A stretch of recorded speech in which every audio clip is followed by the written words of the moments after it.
ఓం నమో రామదూతాయ.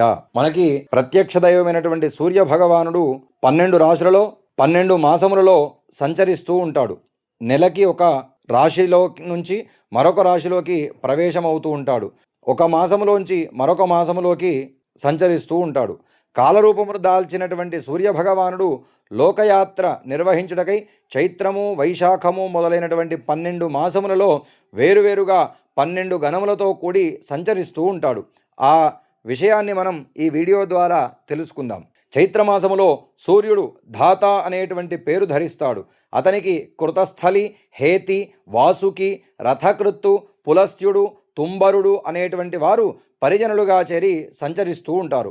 వైశాఖ మాసంలో సూర్యుడు అర్యముడు అనేటువంటి పేరుని పొందుతాడు. ఈ పేరుతో పులహుడు, ఓజుడు, ప్రహేతి, పుంజికస్థలి, నారదుడు, కంజనీరుడు అనేటువంటి వారు ఆయనకి అనుచరులుగా ఉంటూ కాగా కాలగమనము జరుపుతూ ఉంటాడు. జ్యేష్ఠమాసంలో సూర్యుడు మిత్రుడు అనేటువంటి పేరుతో పొంది అత్రి, పౌరుషేయ, తక్షక, మేనక, హాహ, రథస్వన అనేటువంటి పరిచరులతో కలిసి సంచరిస్తూ ఉంటాడు. ఆషాఢమాసంలో సూర్యుడు వరుణ అనేటువంటి పేరు పొందుతాడు. ఈయన వశిష్ఠుడు, రంభ, సహజన్యుడు, హుహువు, శుక్రుడు, చితస్వనుడు అనేటువంటి వారు తన పరివారంగా కలిపి కాలం గడుపుతూ ఉంటారు.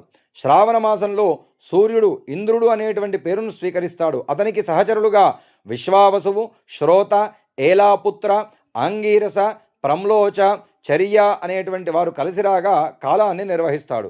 భాద్రపద మాసంలో సూర్యుడు వివస్వతుడు అనేటువంటి పేరుతో విరాజిల్లుతూ ఉగ్రసేనుడు, వ్యాఘ్రుడు, ఆసారణుడు, భృగువు, అనుమ్లోచుడు, శంఖపాల అనేటువంటి వారు ఆవరించి ఉండగా సమయపాలన చేస్తూ ఉంటాడు.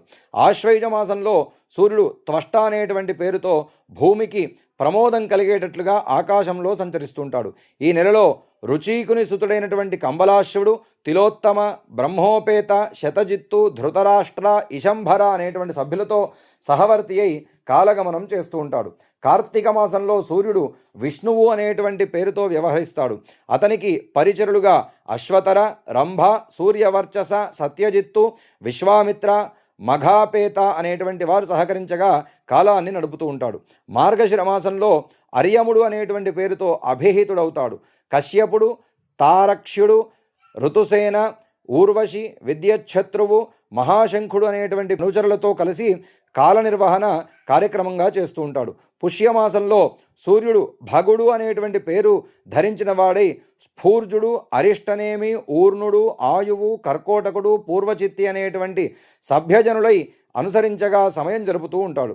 మాఘమాసంలో పూషుడు అనేటువంటి పేరుతో వ్యవహరిస్తూ ధనుంజయ, వాత, సుషేణ, సురుచి, ఘృతాచి, గౌతమ అనేటువంటి వారు పరిజనం కాగా సంచరిస్తూ ఉంటాడు.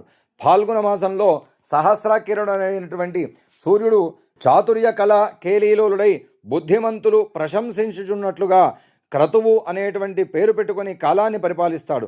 ఆ సమయంలో వర్చసుడు, భారద్వాజుడు, పర్జన్యుడు, సేవజిత్తు, విశ్వడు, ఐరావతుడు అనేటువంటి వారు అతనిని పరిచరిస్తూ ఉంటారు. కాబట్టి ఈ 12 మాసములలో 12 రాశులలో సంచరిస్తున్నటువంటి సూర్యుడి యొక్క అనుగ్రహం పొంది చక్కటి ఆయురారోగ్య ఐశ్వర్యాలు పొందాలనేటువంటి విషయాన్ని తెలియజేస్తూ ఓం నమో రామదూతాయ.